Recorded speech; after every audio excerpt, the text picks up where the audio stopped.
Lichtenberger. Go ahead, please. Hi, hi everyone. Nice to have you here. We're just a few people shy of everyone being here, but I'll just go over the education platform again. So the contents are where you'll find the events, either the live event or the recording once it's posted.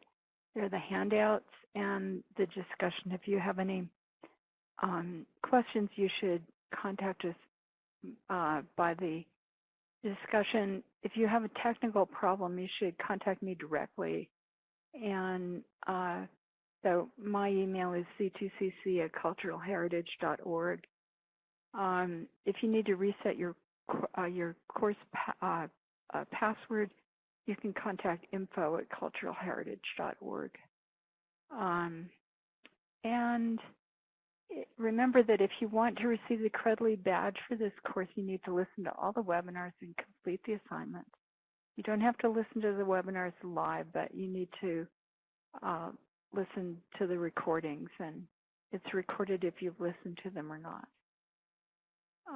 If you have questions about caring for collections, you should join the Connecting to Collections Care community, and you can find the instructions for doing that on our website. You don't have to join AIC in order to be in our discussion group. So follow the instructions so you don't get confounded. And if you need disaster assistance and you're in the U.S. and you've had fires or floods or whatever, there's a 24-hour hotline, and you can contact the National Heritage Responders, and that's the number there. So without further ado, I'm going to turn this over to Samantha. Oh, and yeah, that's fine. So Samantha, you're on. Remember, if you have any questions, I will collect them and I'll put them where we can answer them at the end. Okay, so there you go. Great, thank you, Susan. And hello, everybody. Welcome to week 2 of our Making the Most of Your Assessment program. Last week we learned all about the sort of general preservation needs assessment, but as I mentioned in that webinar, there are so many other assessments that you might get, and all of them are super useful for particular instances, and you might want to consider some of these when you are thinking about your institution's preservation and conservation needs. So today, we're going to be learning sort of in depth about 3 different types of assessments. I will be talking about a risk assessment, which ties right into what Susan was just saying. It's a disaster hotline. It's typically used for emergency planning, so it's a good one there. I will be joined by 2 of my colleagues. First, we'll hear from Heather Hendry, who will be talking about a conservation survey, which sort of examines items on more of the individual level to talk about their conservation needs. And you will also be hearing from Dyani Feige, who will talk a little bit more about a digital preservation assessment, which is helpful for understanding kind of the digital needs of your collections. So before we go too far into the details here, I did want to talk briefly about some of the many, many other types of assessments you might consider or investigate on your own. We did sort of hit on some of these, and please also let me know in the general chat section there if you've had another type of assessment that you want to make sure your fellow students hear about. But some highlights, some common ones. Environmental surveys are really useful. They sort of examine the environmental conditions that collections are stored in or exhibited. Usually with this one you would obtain some data for planning purposes. You want to be measuring and recording temperature and humidity around the clock and throughout the year using something like a data logger.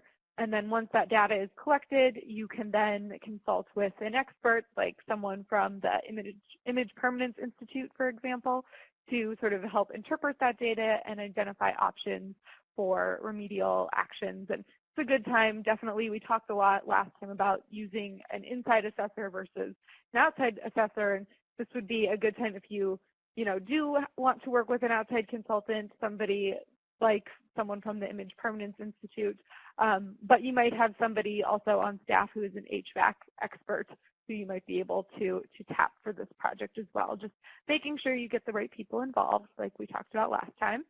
Another type of survey that's really helpful is a historic structures or building assessment. That is usually included in those collections assessment for preservation, the CAP program. You do get a general preservation needs assessment and one of these building assessments, which is really great. Those will help look more at sort of the envelope of your building, and it's really good if you have a historic building that has a lot of issues. We have a lot of those here in Philadelphia, so we know all about that. And this one is really good to engage someone like a historic preservation architect or engineer.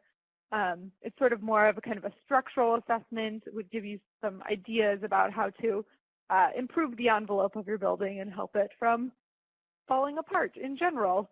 The other ones that we sort of talked about briefly, the archival assessment last week, to reiterate, it would be something that would be more focused on how items are sort of arranged and processed, probably more applicable to libraries and archives rather than museums.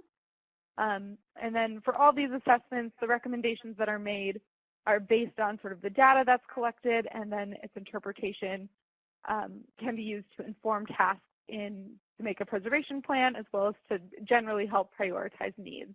And so we're going to be focused on collections and preservation needs. I'm not mentioning there are a ton of different types of assessments that would look at all kinds of ways that your institution operates. I listed 3 up there on the screen that are through the MAP assessment program, which is funded by AAM and IMLS. As you can see, those are sort of more operational or education focused, but definitely other things you might want to consider when you are, strategic planning and overall looking at things. So just wanted to mention that it's not only a collections assessment that's out there.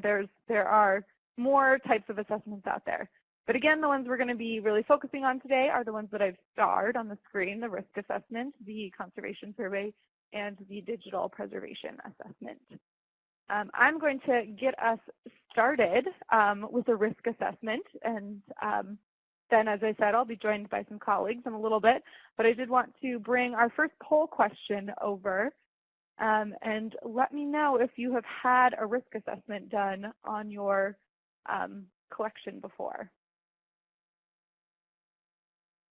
So this is usually one that is the first thing you do before you do an emergency plan, but not always.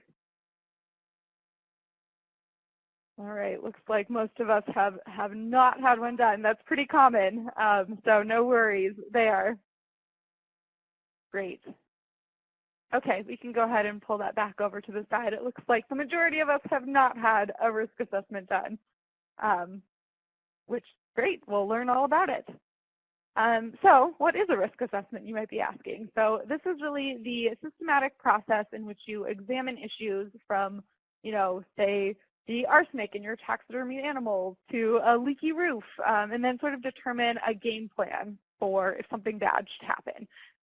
Today we're going to be talking about how to use a risk assessment specifically in cultural heritage organizations, but really this sort of assessment methodology is applicable for a wide range of organizations, not just cultural heritage ones, business too. Is this risk worth doing in terms of business management?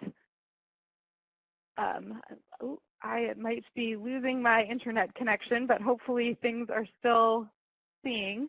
Not sure, Mike, if you can hear me.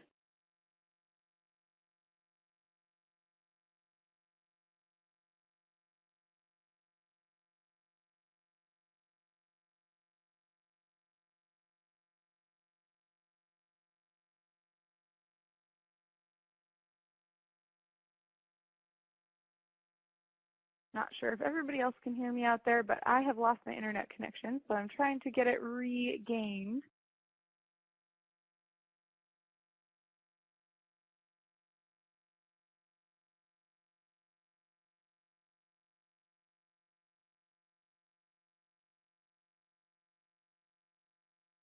All right, looks like, all right, everybody can hear me. I just lost my screen, that's all. It looks like it's coming back, so I will continue on talking a little bit about risk assessment. Sorry about that blip. Hopefully it will be okay. But yeah, so as I was saying, you can use this to sort of look at other things as well, sort of what's going on in terms of, should we do this program? Of course, I'm going to talk more about kind of collection-specific risks today, but just wanted to mention that it's applicable for a lot of different things here. The ideal outcome of a risk assessment is to come up with a method to mitigate or make less severe the risks that you identify. And a lot of that is really sort of common sense in a lot of ways. There's this picture here you can probably see if you want to type in the comment box what some risks you might see in this picture are. You might see something like we're having people, there's collections on the floor, there's, things might get bumped into or kicked as they're walking by. Emily, I see, is writing some things.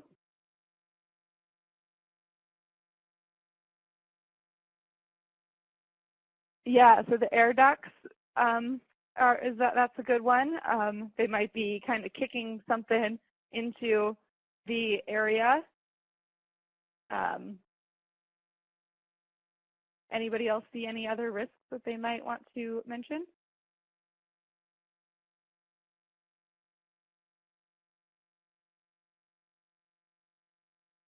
The aisles are very cluttered. Yep, that's a good one too.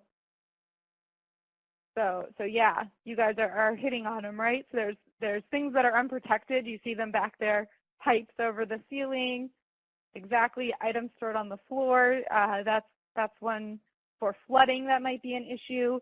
But there is also, there might be bugs that might crawl on stuff if it's on the floor. So lots of issues there. Good job, you guys identified the risk. Kind of the easy part, right? Then the next thing we want to do with that is sort of analyze the risks and then figure out how we can, mitigate them, make them so they aren't risks anymore. So what might some of that be? You guys probably know some of the answers here. That stuff that's sitting on the floor, we might want to, put it in a box, put it on the shelf. We might want to put things in boxes in general to help with that, the cluttering of the aisle or keep stuff from the dust, from the air ducts getting out of the way there. Yeah, all sorts of things there. And I'm hoping Mike can hear me and he can put me back in presenter mode because I'm not in presenter mode, so I cannot advance the slides right now. But I will continue to talk about our next slides. Oh, there we go. I am back in presenter mode now. Great. Perfect. So, great. You guys identified some of the issues. You identified some of the mitigation methods, but what do you do when you can't mitigate them? You prepare. So you might not have funds to repair that leaky roof, right? But you can be prepared by keeping leak supplies handy. You might not be able to predict when that faulty electrical wiring might start a fire, but you can make sure that you have a fire suppression system that is working, that you have a response plan, right, in place. That's really the most important thing here. You want to make sure that you have a plan as to how to address these situations should they arise. You might not have control over an incident or an emergency, but you do have control over the response. So the creation of an emergency response and preparedness plan and knowing what to be prepared for is really the point of a risk assessment. And risk assessment is important for many reasons, and I know, I don't have to tell you guys all about why it's important to have an emergency plan, but without really thinking about what your risks are, what you are facing, it's impossible to plan for them. I often talk, using the words disaster and emergency sort of interchangeably, but I do think it is kind of helpful to think of them separately. A disaster is kind of an emergency that gets out of control. Of course, there are, the big things like the hurricanes or the earthquakes that are definitely disasters, and you didn't have any chance to control them from the first place. But a lot of times at our museums and our libraries and archives, we often let something like a leaky HVAC system become a major disaster. So that's what we want to work on. We want to make sure we have, that conservator on hand to come in and help with recovery. Make sure we can get that generator if the power gets knocked out. writing all of this down ahead of time is important, and knowing what to write about first is why you want to start with an emergency plan, or a risk assessment, excuse me. So in a risk assessment, you have to look to identify risks, but also, just as importantly, is identifying and assessing the mitigation strategies as well. I think the name risk assessment causes some confusion because people really focus on that risk part, but those mitigation strategies should also be written out and discussed. With both of them, you want to look at the risk and the mitigation strategy, discuss them, rank them, rate them, to have sort of a complete assessment. And as I said, again, the outcome of a risk assessment is to figure out what a reasonable mitigation method might be. For some, that might mean affordable, even free in some cases, and for some, that might mean low staff involvement. Here we have an example of a storage unit in British Columbia. These objects had been sort of sitting loose in a shelf, and this is in an earthquake-prone area. So employees recognized that these objects needed to be stored more securely so they weren't sort of rolling around on the shelves during a seismic event. And really the same logic could apply even if they weren't in an earthquake area, since these drawers open and close. We don't want them to be rolling around. So they created an intern project to make custom-built cavities to keep objects secured. It was a good learning experience for the intern. And aside from a little bit of staff oversight, it allowed the regular staff members to continue on with their daily tasks. So this was a reasonable mitigation method for them. That part's kind of easy, right? Identifying the risk might not be difficult, and thinking of the mitigation strategy, like some I've listed on the slide there, not necessarily hard. The hard part comes when you're thinking about that reasonable aspect. The prioritization and use of resources can really be the hardest part of both conducting a risk assessment and also implementing it. So, for example, we talked about with the objects on the floor, we don't know enough information in that last picture. We don't know enough information about if what we suggested, boxing them, putting them up on a shelf, was really reasonable. We don't know if there was enough room on the shelf for those objects. We don't know what other space is available. We didn't really have enough information then. We're just using it as an example. But when you are doing a risk assessment yourself, you'd want to figure out how to deal with those sort of extra factors, which is why when you do a risk assessment, you're going to cover sort of a broad range of topics. You'll want to look at sort of all aspects of an organization to really understand, what the staff workload is, how much funding is available, how much space is available, how many, volunteers, helping hands, things like that might be there. And this might look familiar. It definitely covers a lot of similar ground to a preservation needs assessment. In a lot of ways, these assessments are similar. A holistic view of the organization is key in both assessments in order to prioritize. In the preservation needs assessment, you use the noted issues to map sort of into your preservation plan, taking it sort of in bite-sized chunks, which we'll talk about later in the fourth webinar of the series. And in the risk assessment, you identify the issues that can't be solved and use those to guide where you're going to write your emergency plan. So who should be involved in a risk assessment? And like a preservation needs assessment, assembling a team is a really crucial first step. It's really important you get the right players in place from the beginning to make this effort successful. And again, like the preservation needs assessment, more the merrier to a certain extent. It will probably be a similar group of those that you gathered before, but you might want to get a little bit more focused on your security folks, make sure they're a little bit more involved in the situation.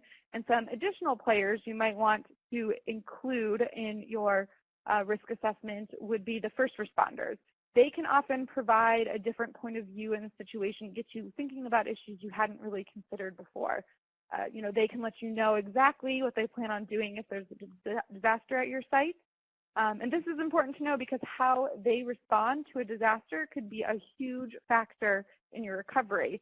If the fire department, for example, is responding to a fire and they spray everything with some like pink goo or something like that, that might cause an issue with your collection. So it would be great to let them know ahead of time, hey, just use water, no pink goo for us. I was doing a risk assessment for a historic house museum a while back, and they told me they had a tour with their local fire department. The fire chief started telling them about how they would be breaking down the walls to get into the fire if it broke out in this one area, and the site went, wait, we're a historic house. If you break down all of our walls, it's basically the same thing as the fire burning it down. So instead, the fire department installed something called a Knox box on the outside of the house, which has keys to the historic house in it. So in the event of a fire, the fire department can get in. They have access to the Knox box, but it's locked up and secured otherwise. So they could get in without having to break down walls. So that might not be exactly how the fire department works in your area, so that's why it's important that you have a talk with them during your risk assessment to really know what they would do and know what might be some mitigation strategies there. One suggestion I like to make is doing an annual walkthrough with your fire department and hearing what kind of solutions they might have for some of your, kind of having them help you conduct your risk assessment. The fire department will also kind of, let you know if there's access issues, like ambulances, medical personnel, but it's always good to make sure. Another site that I work with frequently learned this the hard way. They had a donor reception. One of their donors had a medical emergency, and they found out their museum is at the end of this very windy pathway. They found out that the ambulance, once they had all the donors parked along the side of the road, could not get down that windy pathway. Luckily, the donor was okay. It was just dehydration. There happened to be a doctor also at the donor reception, so everything worked out. But they learned that they couldn't have parking along the side of the road. They mitigated that strategy by creating a parking area, which they now use, and have changed their parking event procedures. Similarly, it's important to have a walkthrough with your police department. They might be able to spot places along the perimeter that might be easy to scale, places that might be easy to break into, or just, have security thoughts that you might not recognize. So invite your first responders over, and don't forget the coffee and donuts. That always goes a long way. I have another poll question here about if you guys have relationships already with your local first responders. So if you could let me know over there. I have another site too. They throw an annual thank you event for their first responders, where they come in and give them sort of behind the scenes tours. So it's really kind of a nice way to have a fun event at the museum. But then it also sort of helps to keep them aware, to know that they're there, and helps you to sort of manage that relationship. So it looks like some of you have a really excellent relationship, so that's good to see. They tour the site regularly. I love that. I wish every place would do that, and nobody in the know, which is great. All right. So I'm going to go ahead and pull that aside, and then we will talk a little bit here about some tools for risk assessment. The actual process is really similar to what we discussed for the preservation needs assessment. There's sort of that same self-assessment portion, a review of existing documents and plans, staff interviews, and then, of course, the tour. The tour might be helpful for an assessor to do with an emergency manager or first responder, but that information can also be collected separately. I've put a couple of resources to help you through this process on the screen. Susan mentioned that there is the risk assessment webinar as well that she's going to add to the links, which would be great as well. So these are some places where you can get started, again, to look at some of those online assessments and other sort of things like that. I said before, but I'll mention again real quick, the trickiest part is not necessarily identifying the risk, but it's more of that reasonable mitigation strategy. And I actually really like the form that AIC's Risk Evaluation and Planning Program, that first resource up there, uses to tackle this. It's one of the tools we use here at CCAHA when we're conducting risk assessment. So I'm going to go a little bit into the details there. This is the matrix system that they use, and don't worry about copying this down or anything. It's available on that FAIC website that is linked to. The basic methodology, you get a risk rating and a feasibility impact rating. So each of those identified risks is given a numerical score, rating on a scale between 1 to 25. The risk rating is calculated based on sort of the potential for that risk to arise, and then the impact that it would have on collections should it occur. So the lower numerical score, the lower the risk, the less likely that it will occur. And the higher it is, of course, the more likely it would occur. Then you kind of put that right next to the feasibility impact rating, which looks at those mitigation strategies that you've thought of. So suggested mitigation strategies are given a same sort of numerical score. The feasibility impact score is calculated based on the achievability of the mitigation strategy, which in many cases can mean, affordability or staff availability, could have a different meaning for you, what that means. And then the impact of that mitigation strategy would have on the long-term preservation of the collection. So strategies with the higher feasibility impact rating score determined to be more viable or, would have a lot more impact. And those with the lower score are, either financially or physically impractical, or they would have a limited impact. So you can put these scores kind of right next to each other and really think objectively about where to spend your time and money. If an identified risk has a higher risk rating and a high feasibility impact score, that's sort of low-hanging fruit. It would be a simple fix that would really make a big impact, so something you should definitely do. Way to think about prioritization can really help you sort of figure out where you need to spend your time. And then, of course, the ultimate goal, as I said before, of this is to make an emergency plan. In that assessment, you will have looked through, you will have thought about all the mitigation strategies, you will have ranked them, rated them, and there are going to be things that you cannot mitigate, right? So those are the things that you want to put into your emergency plan. So this can really kind of help guide that emergency planning effort. So you are not done after you finish your risk assessment. You need to take that to move it on into your emergency plan. So this kind of wraps up the risk assessment portion here. Are there any questions about risk assessment before we move on? Oh, great. All right, great. So if you do have questions later, please put them in the discussion section. We will make sure to get to them. I am going to welcome my colleague onto the line next, Heather Hendry. She's going to let us know a little bit about conservation surveys. Heather is the Senior Paper Conservator at the Conservation Center for Art and Historic Artifacts, and prior to joining CCAHA, she worked as a conservator at the Wiseman Preservation Center for Harvard University Libraries. She conserved historical prints, watercolors, and modern art at the Yale Center for British Art, and tackled national conservation issues at the Canadian Conservation Institute. For several years, Heather also maintained her own private practice.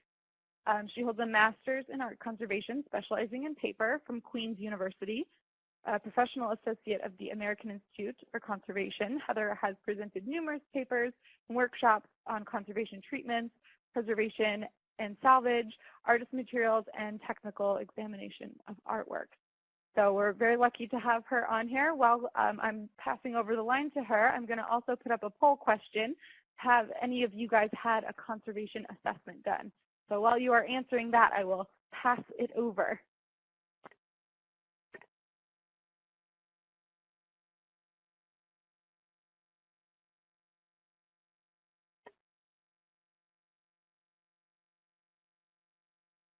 Hi, I'm actually surprised at how many positive answers we're having on this conservation survey. This is great. I'm actually wondering, as a follow-up, was this in-house conservation surveys or having people come in? If anyone wants to pop their opinion into the chat, that would be just interesting to me. Because the conservation survey is a big part of what we do here.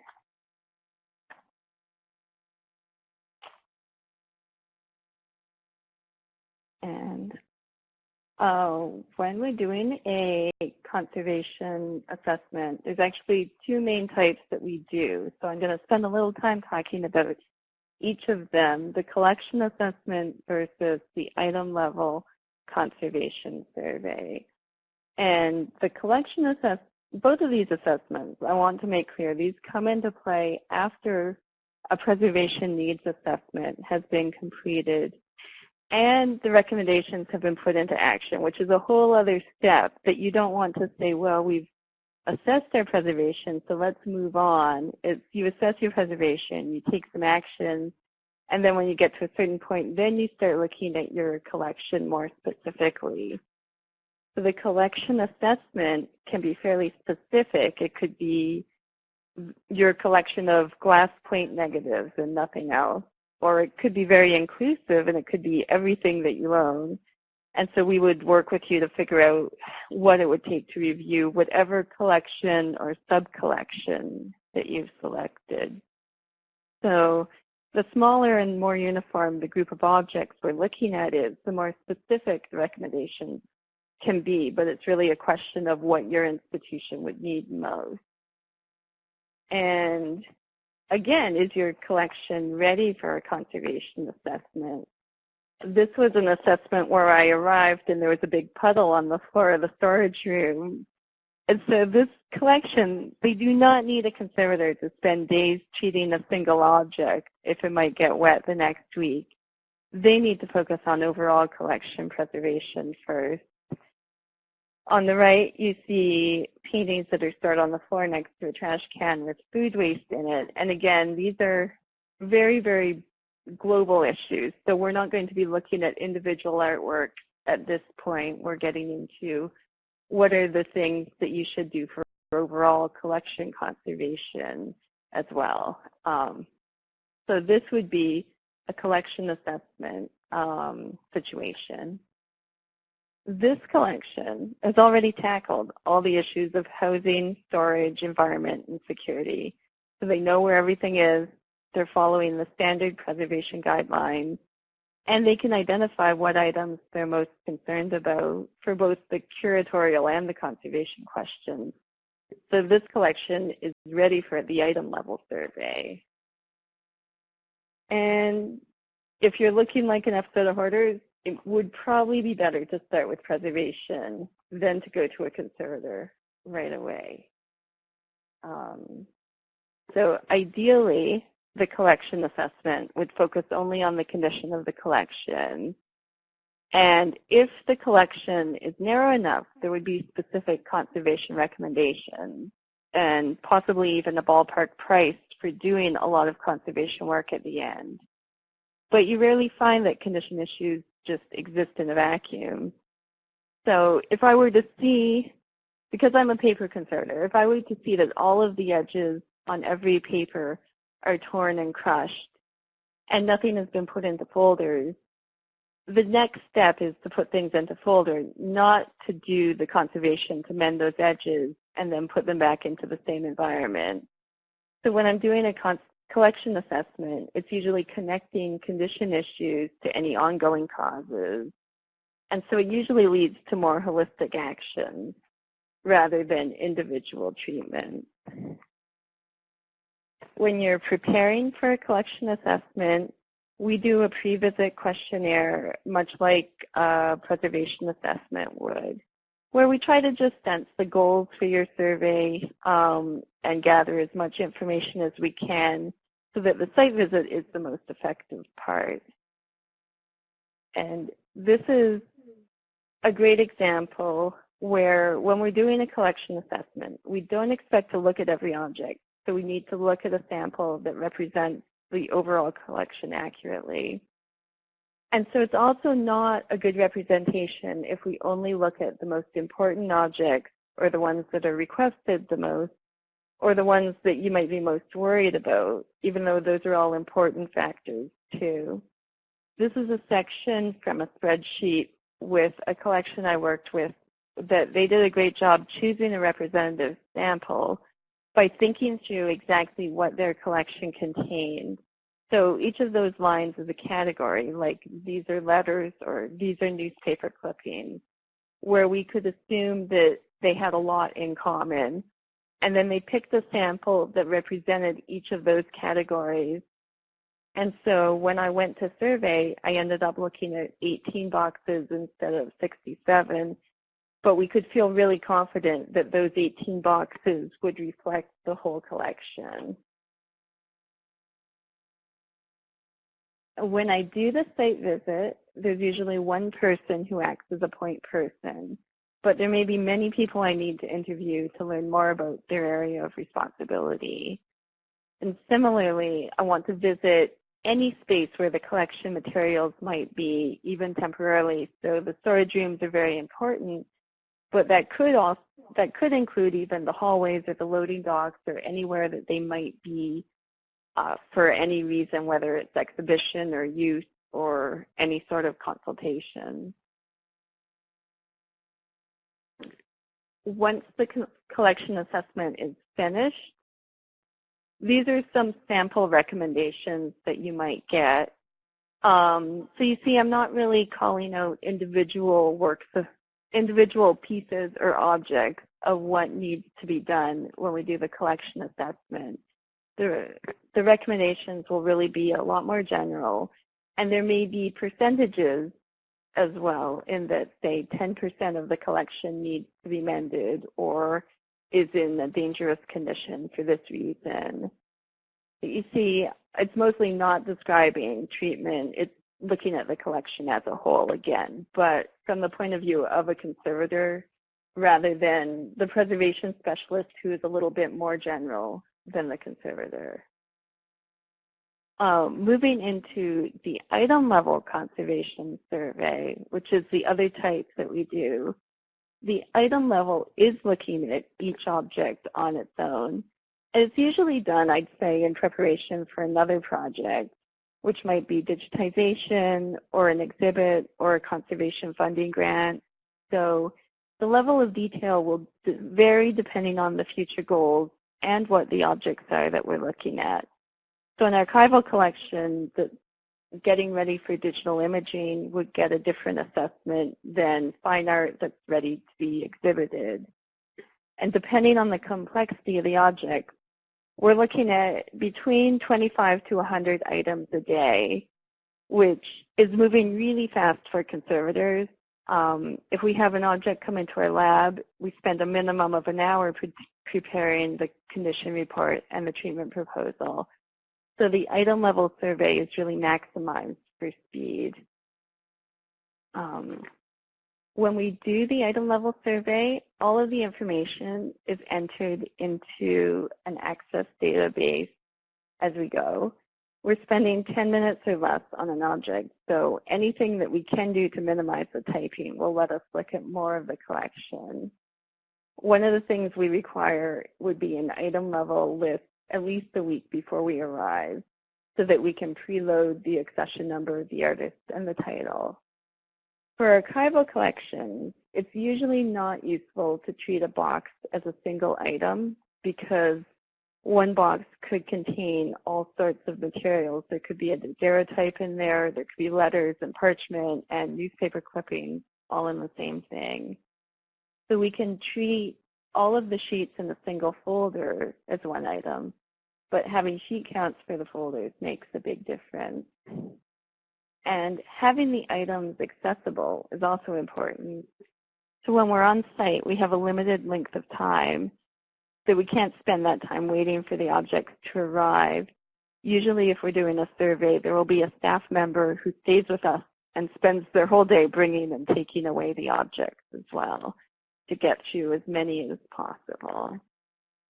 I'm going to show you what a conservation survey looks like. We try to keep it on a single page per item so that it can be seen really quickly as a whole. So this is the section where we would identify the object to make sure we can point this information to the specific object. And it is always good to preload this before we show up. And I will mention your collection really needs intellectual control in order to do this, because you have to know exactly what your things are for us to describe them on an individual level. This is the area where we write about condition. And most of these fields have pre-populated entries that are very, very brief. They say things like light, moderate, or heavy.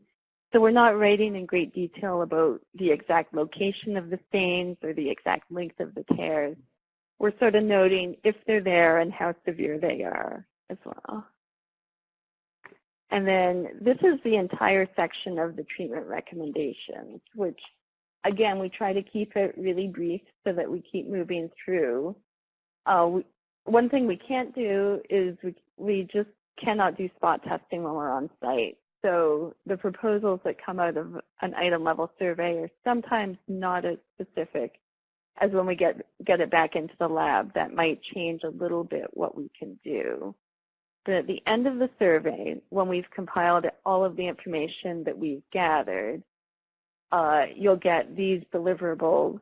And the clients usually use our item level surveys to apply for grant funding or to budget a conservation project that might spread over several years.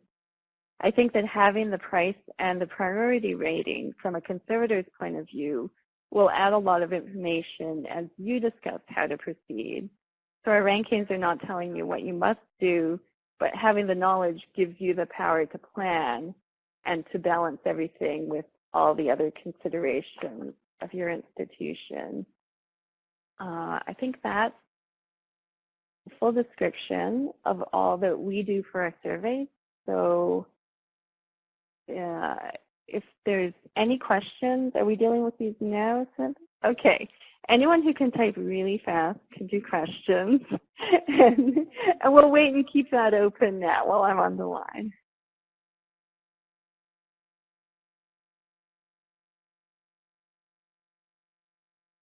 No. Oh, here.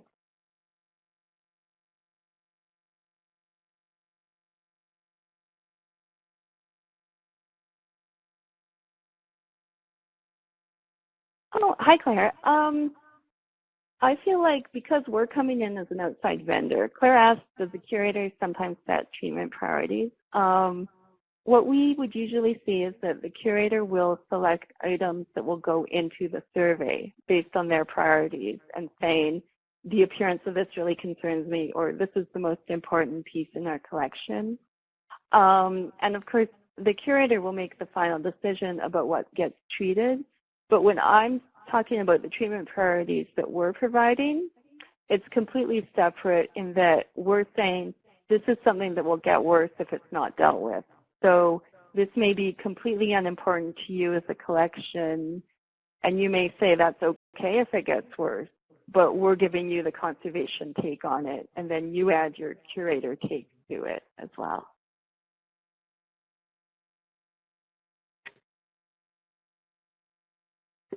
All right, great. Thank you so much, Heather. That was wonderful. We are going to move on to our next speaker. If you do have more questions for Heather, you can put them in the discussion section, and I will pass them along to her later. But thank you so much for that. Our next speaker is Dyani Feige, who is the Director of Preservation Services here at CCAHA. She's going to let us know a little bit more about digital preservation assessments. So here at CCAHA, Dyani works with cultural organizations to conduct preservation assessments, assist in emergency preparedness, develop policy and planning documents, and develop and present preservation-related educational programs. Previously, Dyani worked for the Brooklyn Museum, Library and Archives, the New York Public Library's Preservation Division, the Conference Board, New York University's OPS Library, and Kent State University's Special Collections and Archives. She received her MSLIS with an archives certificate from Pratt Institute, and she is recognized as an SAA Digital Archive Specialist. So while we're switching over to Dyani coming on the line, I'm going to go ahead and pull over our poll question of if you have ever had a digital preservation assessment before.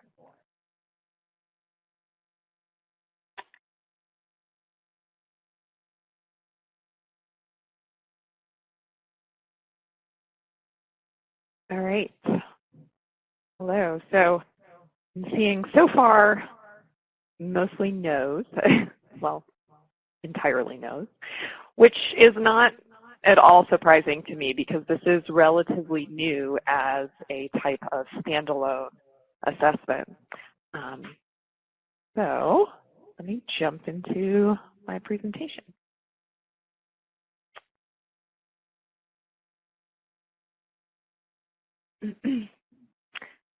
Okay, great. So before I fully jump in, I just want to give a little bit of a shout out to NEDCC and Lyrasis, with whom I participated in an NEH-funded project to develop a template for digital preservation assessment. Previously, this was not a widely standardized process, and it's excellent that going forward, those of us who might conduct this work in the field will have some continuity and somewhat of an agreed upon framework. So a fair amount of the information I'm going to present this afternoon will come out of some of the material put together through that initiative. So over the years that I've been conducting assessments related to preservation with collecting institutions, it has, this is probably not a surprise to most of us, but become more and more evident that the needs of digital collections, whether those collections have always been digital, what's known as born digital, or if the digital files are reformatted surrogates of some analog item, the needs of those digital collections are multifaceted and complex enough that they can't necessarily just be smooshed into an assessment of the physical collection. So typically the general overview needs assessment that Samantha talked about last week that we conduct only barely scratch the surface of looking at digital collection and digital preservation. So just within the past few years, we've begun focusing more effort on conducting separate digital preservation assessments. So that's why it doesn't surprise me at all that it didn't look like any of you have had a separate assessment like this done. So just to get us all on the same page, I want to start off by establishing some definitions and information about just what we mean by digital preservation. This definition on the screen here from ALA is really great. It's pretty general, but it, I think, hits home all the main points of what digital preservation is. It combines policies, strategies, and actions to ensure access to this digital content, regardless of the challenges of media failure and technological change. The goal of digital preservation is the accurate rendering of authenticated content over time. So those 3 points that I pulled out on the bottom there are kind of just distilling that even further. Digital preservation is a long-term commitment. It involves or should involve policy development, and it involves a lot of dedication to the content so we can continue to access that reliably over time. What are the threats to digital preservation? Most of these identified on the slide are pretty self-explanatory. Technological dependency, as well as technological obsolescence. So if a certain file or program can only run on a certain type of software or hardware, and that type of software or hardware becomes old, which happens increasingly quickly, of course. Media deterioration, that's both just completely physical degradation and loss of information due to physical forces, but also loss of context as well. So loss of context in this context, what I mean by that is how many of us, I would again be shocked if it wasn't 100%, but how many of us have dealt at some point with a long list of digital photograph file names where they're just image 1, image 57, image 83, and that means absolutely nothing when we're just looking at those file names. So that that lack of information there, that could be considered a consequence of a lack of digital preservation. So a digital preservation assessment will help an institution assess and document its digital preservation needs. This will be accomplished through discussions with digital preservation stakeholders at the institution, which may include IT staff, collections staff, administrative staff, and others. The consultant who conducts this assessment will usually make recommendations for improved digital preservation in a report to follow the site visit. The site visit will focus on preserving digital objects, which may in part address digitization practices and techniques. But digitization itself, that actual process of reformatting or re-recording or imaging some type of physical content, that is not going to be the main focus of the assessment. So what we're talking about this afternoon is not usually a digitization plan or a digitization workflow assessment. It's a bit bigger and longer range, bigger picture than all of that.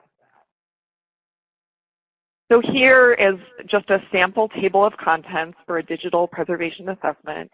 We're going to go through most of these sections in a bit more detail throughout the rest of the throughout the rest of the presentation, just to explain what the final written report will usually comprise. So first we're establishing the general overall organizational structure of the institution, the overall lay of the land to see where digital preservation fits in with other activities, to determine broad level responsibilities, etc. Here we would identify things like the authority structure. Is there a board or similar governing body? Who makes the ultimate decision? Is the organization part of a larger institution or larger structure? So this is obviously the case in an instance like an academic division or a collecting unit within a university, but could also be something like the fact that a public library is technically part of some specific city or county infrastructure. We also want to know broadly about the organization's preservation practices and commitments, not just for digital preservation. So who has responsibility for preservation decisions? Is there a particular unit, a staff member with that responsibility, etc.? Is there something like a collections committee in place that helps guide or make decisions about collections care? Are there any existing preservation plans in place for collections?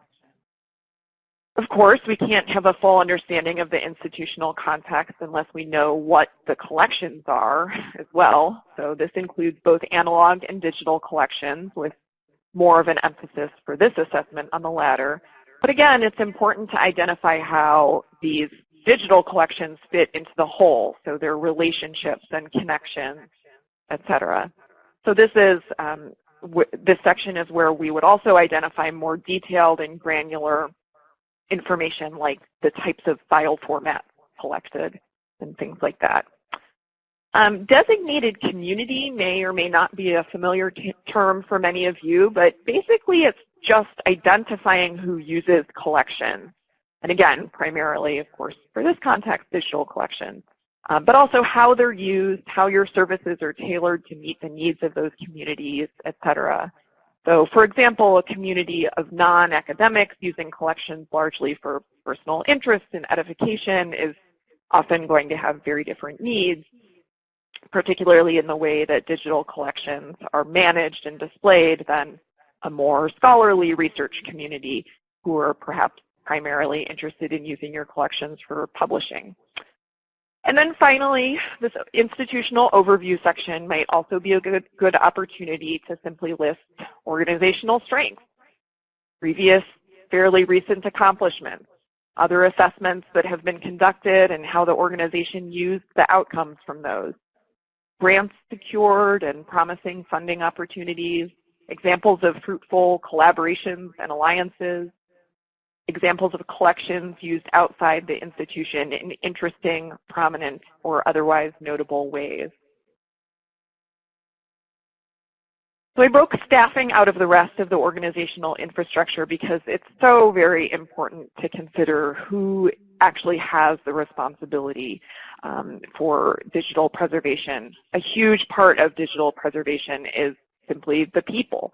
The right infrastructure, staffing, knowledge, ability to provide access, and important and easy to overlook sometimes, capacity to commit to digital preservation. In a vacuum, starting from scratch, we would always recommend establishing all of this infrastructure in advance, but at the point of the digital preservation assessment, we're largely going to be in the position of evaluating how these resources are actually playing out, as well, of course, as recommendations for what an institution needs to do to get to the next step. So again, where does digital preservation fit into the staff structure, the organizational chart of the institution? Basically, what department is it in if you're within a somewhat larger organization? What is the reporting structure like for those roles? So who can make decisions, set policies, develop and evaluate procedures? Ideally, each staff member with some responsibility in managing digital collections should have a formally clarified role. So the assessor will look at job descriptions and compare those to how things are actually playing out. Formally identified responsibilities versus the responsibilities that just tend to fall on people's plates. So remember, it's always best to have something identified in writing in a job responsibility. That gives it a lot more credibility, evidence of commitment, and gives the staff member the power and authority to build that into their day-to-day work. So the staff needed for digital preservation, that includes staff to work on the digitization itself, if relevant, and everything that comes with that, like selection, prioritization, and preservation. We'll talk more about that later. But creating metadata, file management and backup, web design and technical support, researcher and reference support, and then overall project management. Staff training is also really integral here. Ideally, an institution will budget for staff training on an ongoing basis as standards and practices and understandings change in this field even more than others. And also remember that staff will change and new staff will require more training. They come on board. The report will also give an assessment and articulate the current landscape for the institution in terms of available resources. I always want to be very careful to point out that resources are not just financial. People, time, and the institutional level of commitment are very important, although sometimes less quantifiably measurable resources. So this list just shows some examples of the many different types of resources that are involved in managing and caring for digital collections. A bit further down the line, this list could also include things like estimates for future costs, like software and hardware upgrades, backup, and other digital preservation solutions that we'll get to a bit later in this program. Is there a digital preservation policy in place? A significant part of preservation needs assessments is often looking at an organization's collections management policy and then providing recommendations to strengthen or update it. So similar, we want to do the same with policies related to digital collections. A written digital preservation policy provides a basic framework to guide all decision-making regarding the digitization of collections or collection of foreign digital collections and their subsequent use, management, and preservation of the resulting files. The policy identifies the scope of content to be preserved, outlines roles and responsibilities, defines standards. The development and adoption of a digital preservation policy is really important for setting priorities, managing expectations, and addressing potential challenges and issues. The process of developing a written digital preservation policy really helps to ensure that the institution staff have time to grapple with fundamental questions regarding digital preservation, and that concepts of preservation are incorporated into the entirety of an organization's digital collecting philosophy. So the policy will explicitly state the organization's commitment to digital preservation and establishes objectives for a broad digital preservation program.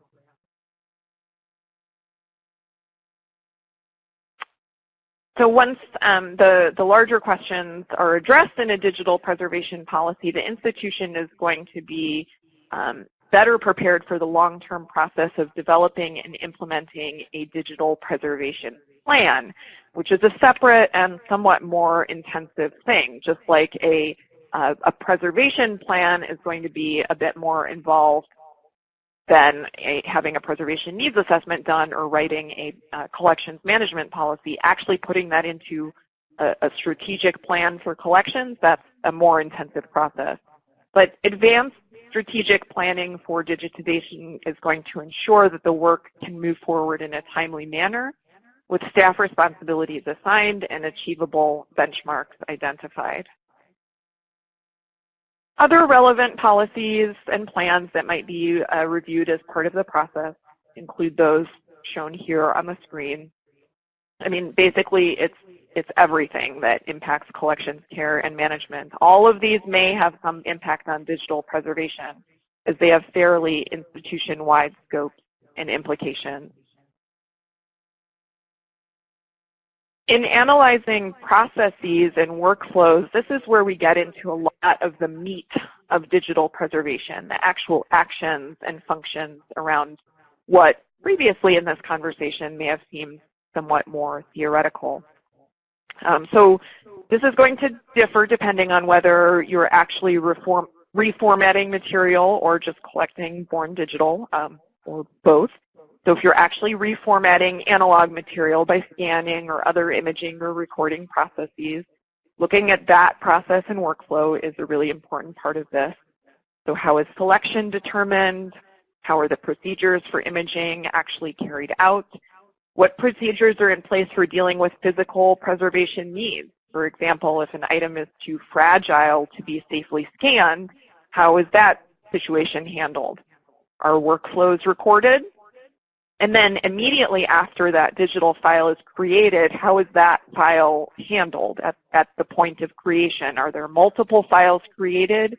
A preservation master and access copy, for example? What are file naming protocols? For born digital collections, we're also looking at how the digital content is created and overall workflows, but obviously that process is going to be a lot different. This may be the case when institutions are creating their own digital content, digital photos, capturing websites, recording oral histories. You may also be ingesting born digital content from other sources as well. Here, of course, standards, file naming, and quality assurance is going to be integral as well. And we would also want to look at engaging the content creators in establishing standards from earlier in the process, ideally at the point of creation, although, of course, that's far easier said than done. Metadata is a huge part of digital preservation. All of that data about data, the information that's recorded with the digital content, is vital in maintaining intellectual control and being able to access and understand the digital materials later. So an assessment of the metadata would evaluate who creates metadata, what type is created, what the workflows for that are, the standards used for metadata creation, and how that metadata is being stored and managed. And then finally in this section, we're going to evaluate what types of documentation measures are in place. We've touched on this a bit already, but are workflows and policies documented? Is that documentation clear and usable for whoever needs to use it? If there is documentation that's considered usable, is it actually used? Is it actually part of the process to consult documented workflows? Is it updated as necessary? Is there a built-in mechanism for updating when needed? And this is just another, this is kind of reiterating in a very simplified look at the different steps, processes, and phases involved in somewhat of the short and medium-term life cycle of digital preservation, the kind of getting started points. So longer-term considerations will come a little bit later in our conversation. Of course, one of the important things to consider in digital preservation is working with legacy media, so older formats of equipment and media on which information is stored. Of course, a great deal of that legacy media that holds content, including older digital files, has serious preservation concerns. So this assessment will also identify those older physical carriers of digital media in your collection. Well, not only older, it'll just identify the physical carriers. Give recommendations for physical preservation when possible, and often give recommendations for migrating to new formats. Another very important part of this assessment is looking at the digital storage and management tools. So what actually happens to these files? Where are they stored? How are they managed? Consider just how important it really is to keep, store, maintain, find, and retrieve records when you need them. Some files over time may need to be edited, thereby creating multiple versions. And all of those versions are going to need to be tracked so that a specific version can be found when needed. Excuse me. We all need a system for file management where we can locate files quickly and easily and when needed, where you can restrict access to only authorized users. So digital files can be saved in secured environments using a server or encryption, where you can store the documents, the files for both short and long-term use, and where you can keep a safe copy to handle disaster or damage. As with digitizing large collections, since only the digital version is being used on a regular basis, there are going to be backup copies that are stored, often in some different structure than the access and use copies for day-to-day use. A lot of digital security, as with most collection security, is going to come down to just that, who has access to collections. But in this case, there are some additional considerations as well. So not only who can access the files, but who could potentially manipulate them or manipulate the metadata. So just because you can open a file doesn't necessarily mean you can edit or alter it. Are you monitoring data authenticity and integrity by doing actions like checksum, which is a whole another ball of wax for a different webinar, but it is part of the digital collection security landscape. If you're working with external vendors, what are their security and authenticity practices? So most of this conversation has been about the contents of that observation portion of the assessment, but what about the actual next steps and recommendations? I'm not going to go into a lot of detail here because, again, this would warrant its own whole webinar, but I did want to just introduce and kind of throw some terms out there for the top strategies for actually pursuing digital preservation. So backup is here in bold, and the first bullet point under that, replication, is kind of just a fancier way of saying backup. Again, ensure there are more than one copies of digital files. Emulation, I'm sorry, my notes have a different order. Let me actually go in the order that's on here. Refreshing is copying digital files and content from one storage media to another example of the exact same type of media. So transferring a file from an older CD to a newer one but of the same format. That's refreshing, just resaving. Normalization, that is taking content that's maybe in a newer, or excuse me, in an older format and updating, finessing it, the content itself to fit into a newer format of software, hardware usage. Migration is transferring digital resources from one hardware or software generation to the next. So essentially upgrading the format without trying to upgrade the content. It's not always possible to make an exact digital copy when you're using a different system or software, but the goal is to get it as close as possible to the original, at least in terms of content. An example here would be saving a document from an older version of Word into a current file format, so doc versus docx. And then finally, emulation. Emulation is developing new versions or iterations of obsolete systems on contemporary computers. A great example of this is that happens fairly often with older video games, so arcade games or early Nintendo systems.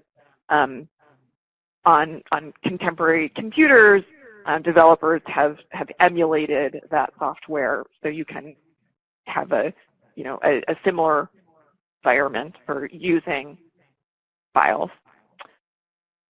So I'm going to essentially open it up to questions now in terms of my little closing spiel. There are, so feel free to start typing, but there are so many different ways to collect digital materials. Of course, collections can be born digital with sometimes little to no direct connection to anything that exists in physical form, or on the other hand, they can be digitized, whether that means scanned, photographed, or digitally re-recorded. Some institutions that are digitizing choose to purchase their own equipment and digitize on site, while others outsource the job. Similarly, with digital preservation, some larger organizations will work with some vendor or consultant to identify digital preservation practices for them. Fragile materials demand special consideration. And again, I mentioned this earlier, but when all of these issues are thoughtfully considered by the primary stakeholders, it's going to tremendously increase the likelihood of long-term success in digitization and digital preservation. And through digital preservation assessments, we want to try to help institutions identify those opportunities and next steps. So I am happy to take questions now. My email address is also up on the screen here if you want to shoot me any questions later, or if you're interested in more information. Emily asks, do you think there's a need for discussion about cloud-based versus on-site storage? Yeah, that would absolutely be included in a digital preservation assessment, where how the files are stored, if it's so basically where and how the files are stored is absolutely going to be part of an assessment. And I'm not here this afternoon to really make a recommendation either way. That would be up to, I think, the institution's situation and their resources and having a conversation. I think there are definitely benefits and drawbacks to both cloud-based and on-site storage. And, certainly, Emily, if you have specific questions about benefits and drawbacks, we can have more of an offline conversation. But basically, it would be part of this type of assessment.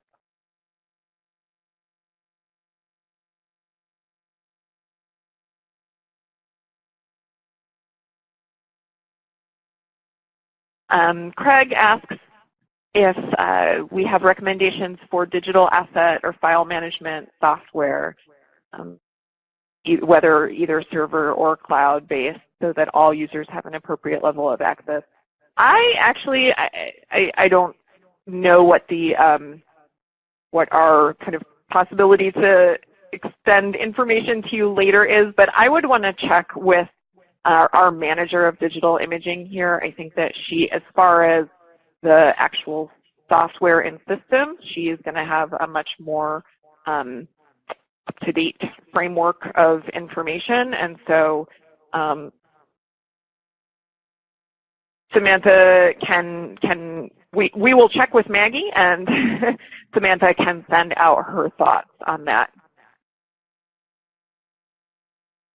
Yeah, well, Claire, I think Samantha, since you're all in the group together, I think that Samantha will send it out to everyone.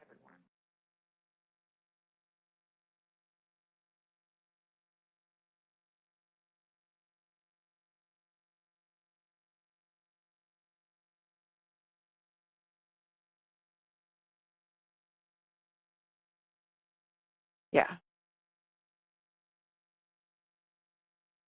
All right. Well, again, I'm definitely happy to take questions via email or offline, off webinar if you have them. I am going to pass this back along to Samantha. So thanks for listening this afternoon. Great, and thank you, Dyani, for joining us.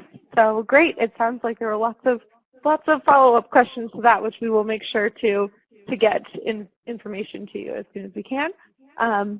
So I just wanted to do a couple reminders here for next week. We have our next webinar, which will be on what to do with your assessment, fundraising, and grant writing, and we'll be joined in that one by Lee Price, who is our Director of Development here at CCAHA. The week after that is when your homework assignment is due, and if you have started on that, that is super. If not, I recommend you start on that soon. Let me know if you have any questions about the homework, but it will be due on that in-between week, and then we will be finishing up on that first week of August there, August 7th. I did want to address a question that came up in the discussion already, which was about collections documentation. I believe if I am interpreting the question correctly, that topic would be covered in the collections management section of a preservation needs assessment. That's where we would sort of talk about the documentation. One of your fellow students had a really great answer in the discussion section, so if that is something you are curious about, go check that out as well. And if there aren't any other questions, I will go ahead and let you all go for today. But thank you so much for joining us, and I look forward to speaking with you all next week. And thank you all, and thank you, Dyani and Samantha and Heather. Oh, no. Heather, yeah. Yes, so we'll see you next week. Remember that if you have any questions, you can put them in the discussion, and we'll make sure they get answered. And if you have any problems, please let me know. And I think that's it. Thank you very much. Thank you, Mike. And thank you, Samantha.